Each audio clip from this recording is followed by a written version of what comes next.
17 जेको है वो चए थो suits for immovable property situated within the jurisdiction of different courts जेकॾहिं मुख़्तलिफ़ कोर्टनि जी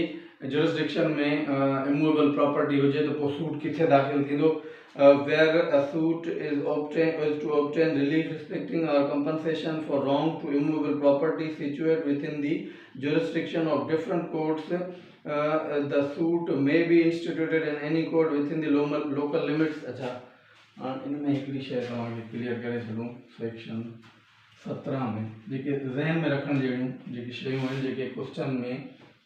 पेपर में क्वेश्चन अची सघे थो सेक्शन 17 में माना डिफरेंट कोर्ट्स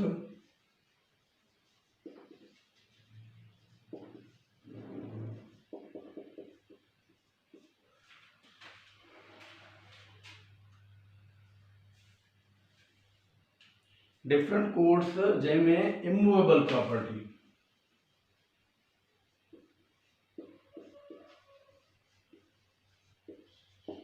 उन जो को पोर्शन डिफरेंट कोर्ट्स ॿिनि कोर्टनि जी हद में हिकिड़ी प्रॉपर्टी आहे जेका उमरकोट ज़िले में बि आहे या सामारे तहलके में आहे हिकिड़ी प्रॉपर्टी जेका आहे मीरपुर ख़ासि जेके ॿिए तहलके में आहे उहो उनजो पोर्शन आहे जिते उनजो पोर्शन सिचुएट हूंदो उन ॿिन्ही कोर्टनि मां किथे बि उहो जेको आहे इमूवेबल प्रॉपर्टी जे हवाले सां सूट थी सघे थो जेकॾहिं हिकु या हिक खां वधीक कोर्टनि जी जुरिस्डिक्शन में उहा प्रॉपर्टी आहे त उन जे हवाले सां कंहिं बि कोर्ट में जिते उहा प्रॉपर्टी वाक़ई आहे या उनजो पोर्शन या उनजो हिसो आहे त उते उहो केस दाख़िल करे सघिजे थो उनखां पोइ क्वेश्चन सेक्शन 18 आहे प्लेस जिते अनसर्टेन हुजे गैर यकीनी जेका अनसर्टेन जुरिस्डिक्शन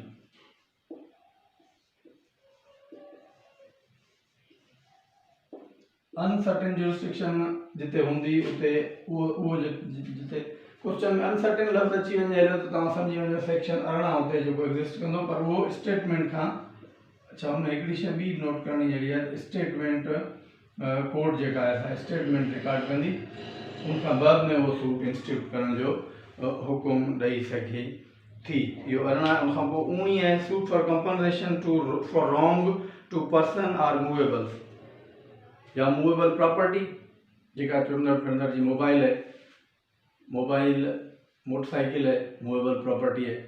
ऐं wrong to person wrong for जेको ग़लति करे थो फ्रॉड करे थो या उनखे धोखा ॾेई या इन टाइप जो को करे थो त उहो suit within the local limits of jurisdiction of one court and the defendant reside are certain on business to other courts माना मूवेबल प्रॉपर्टी या उहो जेको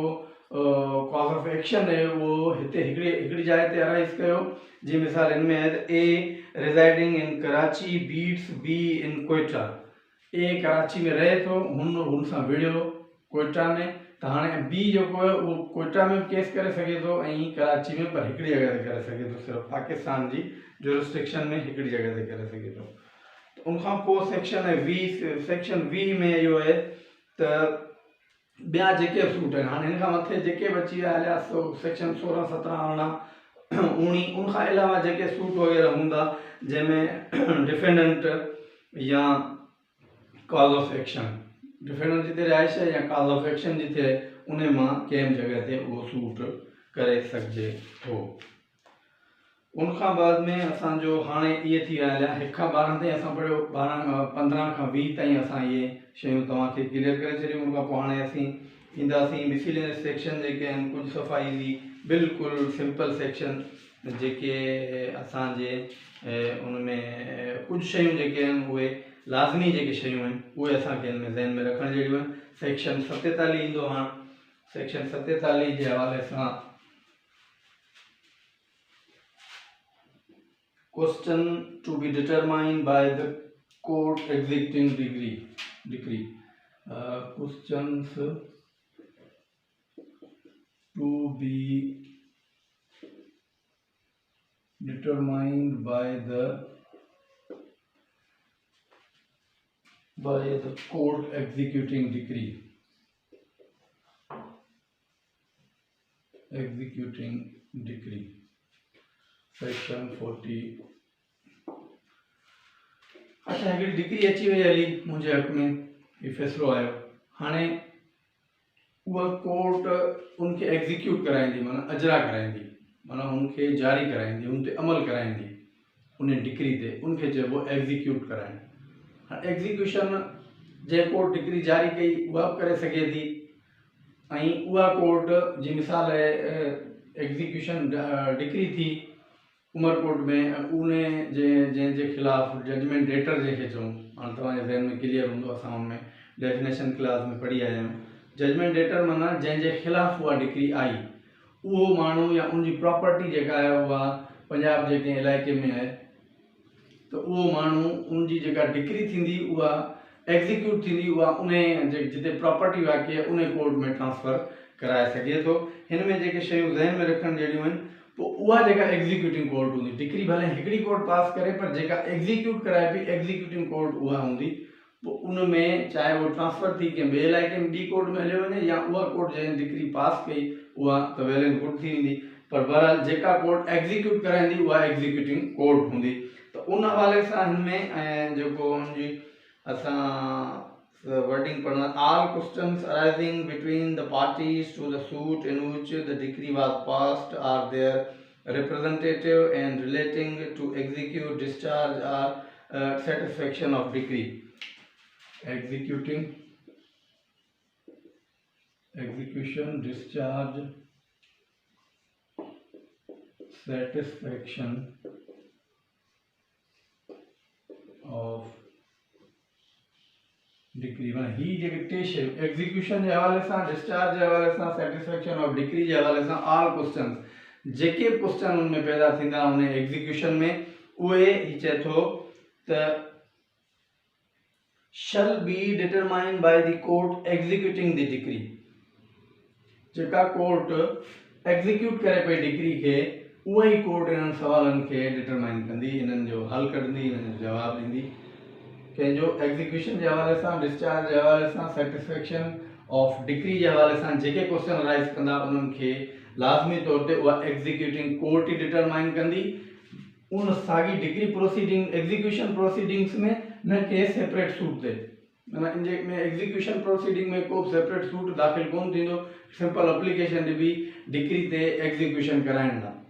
त उहो सिंपल सूट सेपरेट सूट वग़ैरह दाख़िल कोन थींदो हाणे हिन में माना हिकिड़ी शइ क्लियर नोट कंदा हलो त एग्ज़ीक्यूशन डिस्चार्ज ऐं सेटिस्फेक्शन ऑफ डिग्री इहे लफ़्ज़ ईंदा उन्हनि जे बारे में जेकॾहिं को सवाल क्रिएट थिए थो त उहो केरु सॉल्व कंदो रिज़ॉल्व कंदो उहो इशू रिज़ॉल्व कंदी एग्ज़ीक्यूटिंग कोर्ट